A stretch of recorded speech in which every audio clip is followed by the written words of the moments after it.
de plus sur ces falaises millénaires à demi éboulées. Ces mots. La victoire. Père Chaperon! Père Chaperon! Père Chaperon! Père Chaperon! Bonjour, Père Chaperon, qu'est-ce que tu fais? Ah bah, qu'est-ce que je fais? Bah tiens, regarde, je remets de l'ordre dans les allées, tu sais. Parce que, tu sais, les liserons, c'est une vraie vacherie. Oh, bah oui que c'est une vraie vacherie, hein. Tu fais le jardin tous les jours au château? Oh, bah oui, tu vois pas comme c'est grand, toi, ici? Hein? Tu le fais depuis toujours?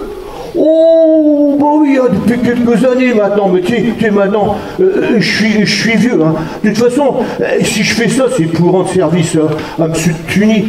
Tiens, c'est moi qui lui ai fermé les yeux en 1920. Et puis tiens, j'ai même été déclaré là-bas à la mairie. C'était la mairie qui est sur la place là-bas. Oui, c'est moi, oui. C'est vrai, Chaperon, que tu as connu la guerre. C'est ma mère qui m'a dit. Oh, la guerre. Raconte, Chaperon, il paraît que tu étais le seul homme du village à être resté. Pourquoi tu étais le seul homme et il n'y en avait pas d'autres? Oh, bah tu sais, j'ai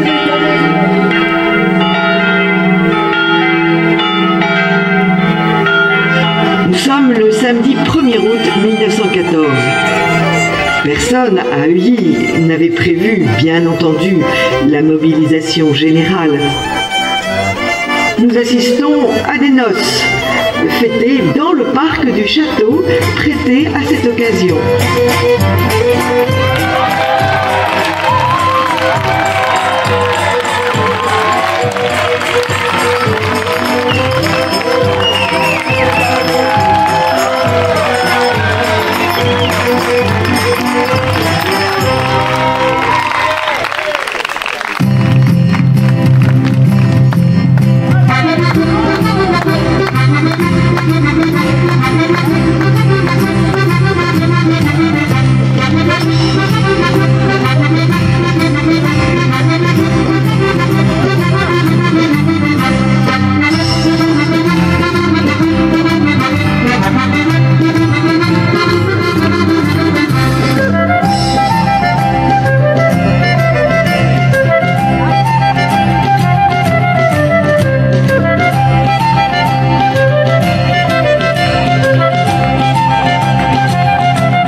Le 2 août 1914, Heuilly, comme beaucoup de villages de France, part en guerre, la fleur au fusil. Les hommes partent, et les femmes vont travailler à leur place dans les champs et attendent courageusement des lettres, des informations, des nouvelles des leurs. On attend en permanence une permission, des nouvelles du front, des nouvelles politiques, un mot du quartier général.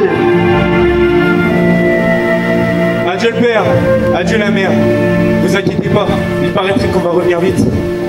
Je veux venir avec toi, Fernand. Hey, racontons pas de bêtises, Clotaire. Tu veux donc nous tuer, la mère et moi? Mais je veux y aller, j'ai quand même 16 ans.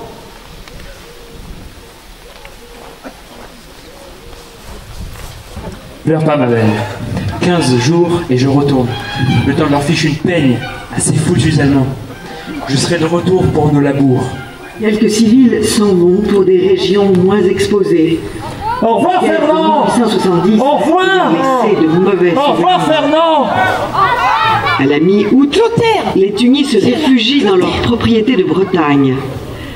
Maurice le Châtelain, ancien maire d'Heuilly, âgé de 60 ans, Marie, sa sœur, qui avait éduqué ses 2 enfants, Charles, parti pour la guerre dès août, et Marie-Thérèse, après la mort de son épouse. Depuis 2 ans, j'ai laissé ma place. Je ne sais pas la tournure que prendront les événements. Je préfère partir avec ma fille et ma sœur. Sait-on ce qui peut se passer? Bah, adieu, monsieur Maurice. Adieu, mademoiselle. C'est quand même grand peine de vous voir partir. Adieu. Au revoir, Père Chapon. J'espère que la guerre ne durera pas et que nous serons de retour dans un mois.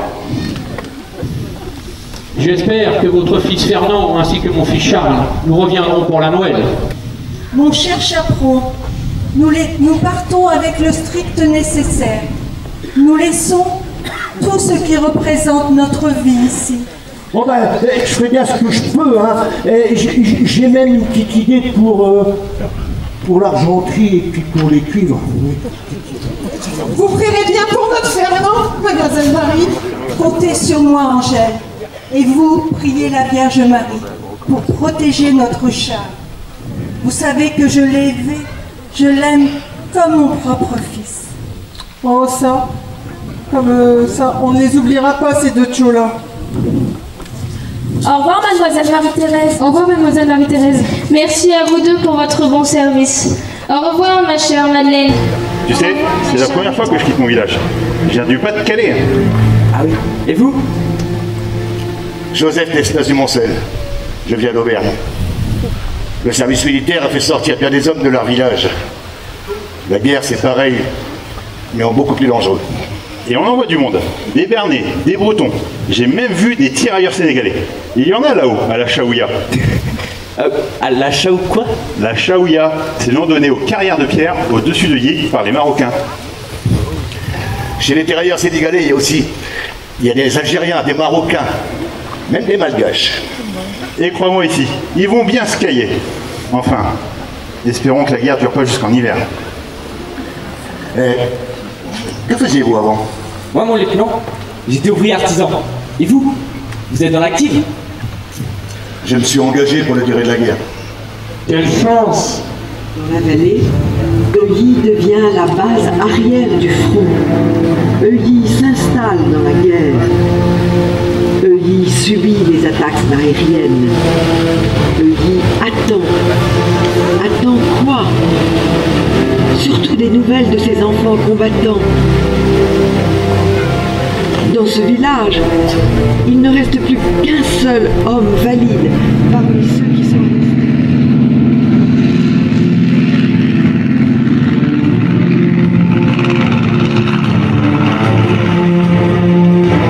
Bon allez, il faut écrire à M. Maurice, hein.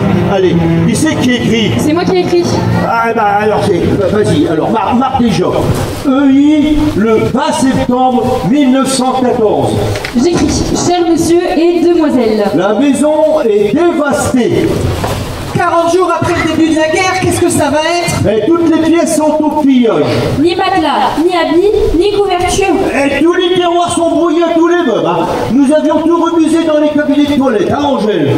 Ce sont eux qui occupent les chambres. Mais un chef prussien a fait débarrasser et tout brûler dans le jardin. La vaisselle est beaucoup cassée aussi. Les cuves sont parties. Et la cave est vide. Ils avaient caché des bouteilles de vin dans la charmille. C'est qui ça, il? C'est lui, tiens. Ils les ont trouvés. La petite cave n'est pas encore trouvée, mais ça va peut-être arriver un jour. Ils ont chassé Chaperon à coups de pied dans le derrière. Et ils l'ont poussé jusqu'à la porte et ils lui ont remis des coups de pied. Mais c'est affreux. Affreux. Depuis, c'est les Anglais qui habitent le château. Et aujourd'hui, c'est les soldats avec des jupons, les Écossais. Ils brûlent tout le bois dans le bûcher de charbon. Hein.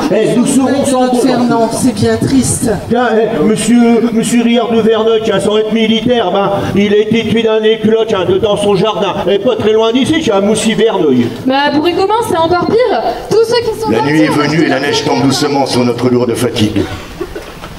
Nous relisons avec le même plaisir la prière pour les cuistots, la prière pour les sentinelles et la prière pour les soldats paysans. Tiens, chante-la donc, toi qui la connais. Je la connais, mais je sais pas chanter. Vas-y. Tiens, chante-la, toi. les longs malheurs de cette immense guerre, ne désespère pas les soldats paysans. Accordez-le, mon Dieu, des récoltes prospères, et qu'il n'arrive rien de funeste à leur champ. Que les pères trop vieux, que les femmes trop seules, ne leur écrivent pas que l'on n'a plus de bras,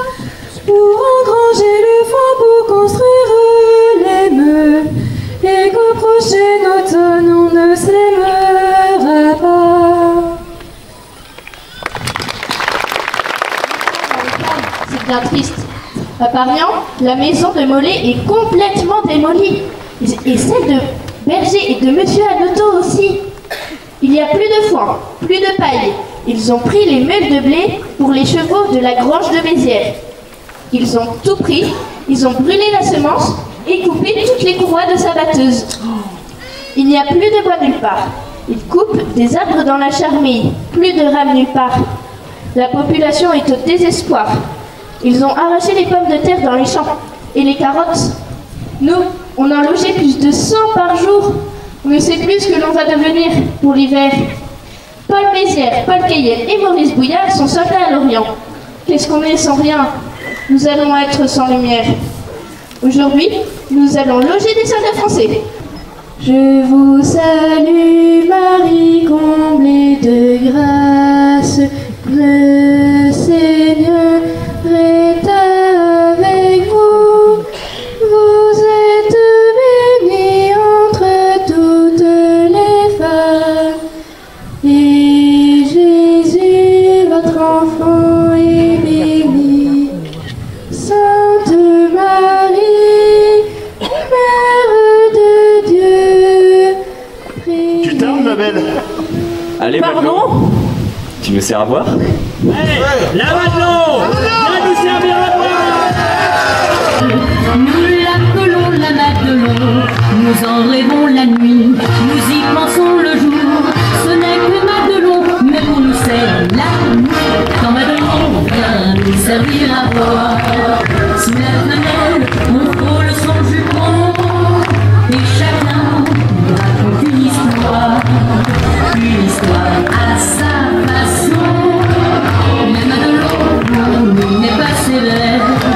Quand on lui prend la taille ou le menton, elle le rit, c'est que malgré ses traits. Madelon, Madelon, Madelon, un caporal en dépit de fantaisie, sans lui trouver Madelon un beau matin, et fou d'amour lui dit qu'elle était jolie, et qu'il venait pour lui demander sa main.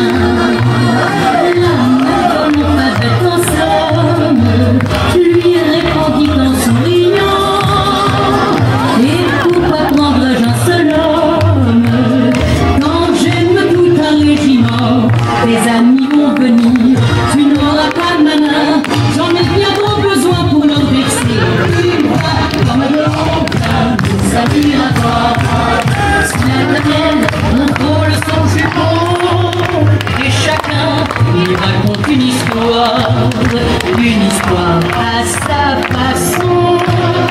Madelon n'est pas célèbre, quand on lui prend la taille ou le menton, elle le rit, c'est que malgré ses frères. Madelon. 28 novembre 1914. Cher papa, je vais te dire que je reviens de la messe. Je vais te mettre dans l'enveloppe une branche de buis que tu porteras sur toi, ça te portera bonheur. Maman va mieux, je m'empresse de t'écrire parce que on va manger. Et si je ne t'écris pas souvent, c'est parce que je ne trouve rien à dire. Tu me demandes des nouvelles de Vévette, elle va toujours bien, mais elle grandit pas. Clotaire, Rabourdin. Combien je prends part à votre chagrin pour la mort de Fernand. Vous pouvez vous dire qu'il a eu la mort la plus glorieuse en tombant pour la patrie et la France. Ce sera une consolation pour vous de savoir que Fernand a fait tout son devoir et qu'il a succombé en bon français. Bah, c'est quoi qui parle, hein, monsieur Maurice, hein? Parce que tu sais, hein, c'est un ancien officier. Je ne sais pas quand je pourrai retourner à Euil. Je vous assure qu'il me tarde bien d'aller voir notre pauvre pays, mais pour le moment, c'est impossible. J'ai demandé à monsieur Hanoteau, mais il m'a dit que ce n'était pas possible et qu'on ne me laisserait certainement pas aller plus loin que Flim, et encore. Je suis donc obligé de rester dans ce pays-ci à me ronger les sangs. Je vous remercie bien, mon cher Chaperon, de vos lettres. C'est important d'avoir des nouvelles de chez nous quand nous sommes si loin.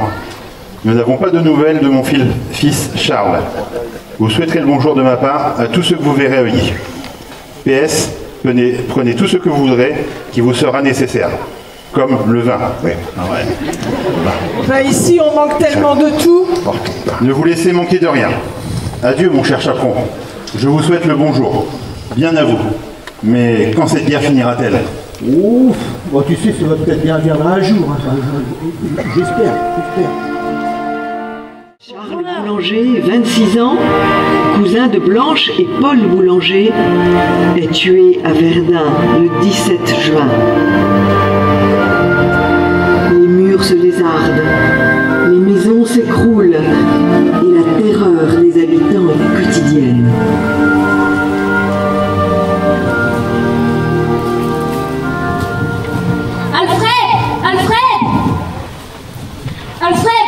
Un mot du Clotaire.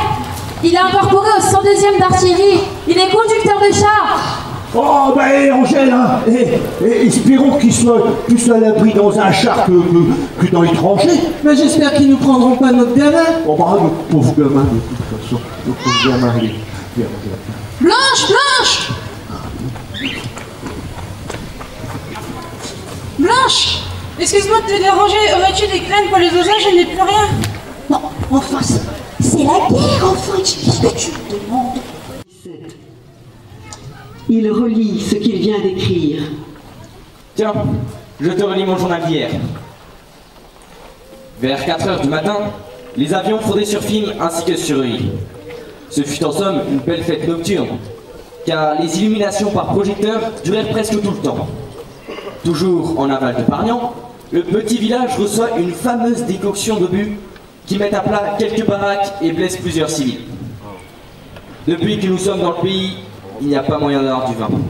Les repas sont arrosés avec du simple sirop de grenouille. Le seul jus de la treille que l'on peut avoir en bouteille est au prix assez respectable de 4 francs. Inutile de dire qu'à ce régime, le moral est au plus bas et est appelé à devenir encore plus éprouvant si cela continue. Joseph Tesna du Moncel, officier, écrivait le 18 mars 1917. Le 18 mars 1917, au-delà de Film, nous voyons de la route de nombreux chantiers où travaillent territoriaux et équipes du génie. À Heuilly en particulier, il y a partout en construction des abris, des voies de chemin de fer, des pistes nouvelles. Je me demande si les toiles de camouflage sont suffisantes pour masquer tous ces préparatifs aux avions Bosch. C'est douteux, mais nous ne sommes pas placés pour en juger. Et au reste, ceci n'est pas notre affaire. En tout cas, on sent ici une grande activité, presque de l'entrain. C'est la présence de Mangin qui agit. Gaston Mourlot, le dimanche 25 mars et le 28 mars 1917. Dimanche 25 mars 1917. Le vin qui avait manqué à notre arrivée ici coule en abondance aujourd'hui. Quelques obus tirés à tort et à travers du côté de Heuilly font quelques victimes parmi les artilleurs. Monsieur le curé! Monsieur le curé! Monsieur le curé! Le couple Chaperon est anéanti par la mort de leur deuxième fils, Clotaire, 20 ans, à Serval, à 7 km de Heuilly.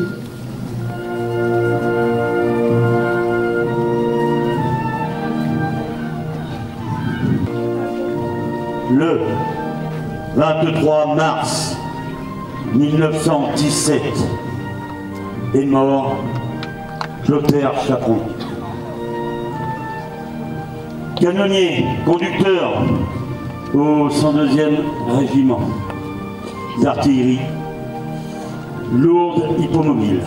Né le 26 avril 1896 à Heuilly. Mort pour la France, tué à l'ennemi, à Serval. Sur le chemin des dames, c'est la guerre totale, l'apocalypse, la fin du monde, l'horreur, le carnage, la mort. Les éléments se déchaînent dans un tourbillon qui n'a d'égal que la vaillance et l'héroïque. sacrifice des soldats.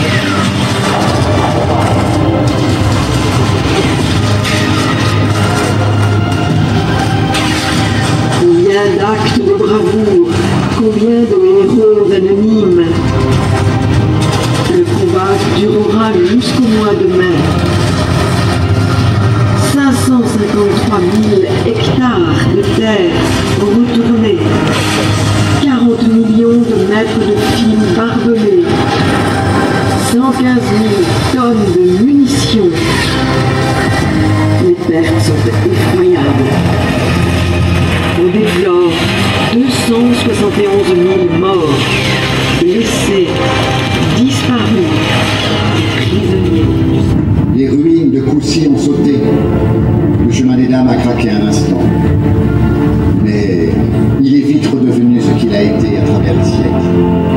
Le rempart de la défense de la liberté gauloise et française. Le chemin de la victoire. Laissons à Charles Péguy, le poète soldat, mort en 1914, chanter la gloire de nos soldats sacrifiés. Heureux ceux qui sont morts pour la terre charnelle, et pourvu que ce fût dans une juste guerre. Heureux ceux qui sont morts pour 4 coins de terre. Heureux ceux qui sont morts d'une mort solennelle. Heureux ceux qui sont morts dans les grandes batailles, couchés dessus le sol à la face de Dieu. Heureux ceux qui sont morts sur un dernier haut lieu, parmi tout l'appareil des grandes funérailles. Heureux ceux qui sont morts, car ils sont retournés dans la première argile et la première terre. Heureux ceux qui sont morts dans une juste guerre. Heureux les épis mûrs et les blés moissonnés.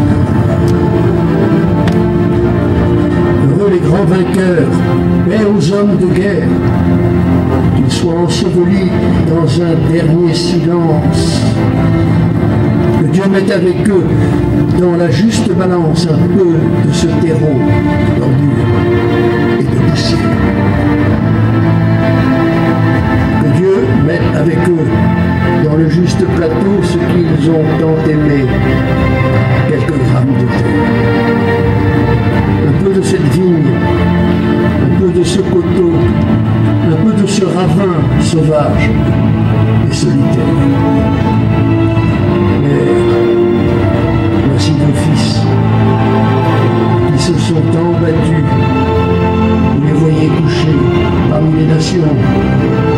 Que Dieu ménage un peu ces êtres débattus, ces cœurs pleins de tristesse et d'hésitation.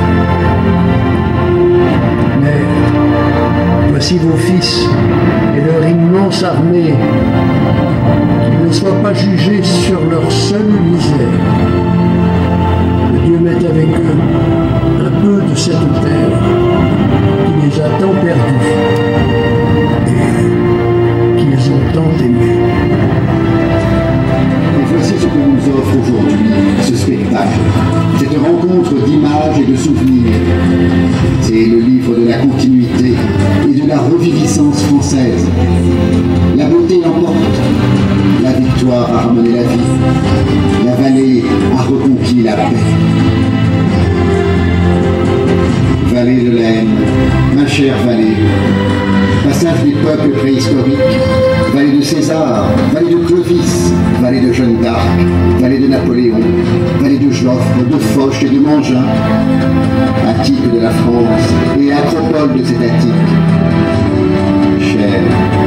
Chère vallée, vouée à la désolation et à la gloire.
Thank you.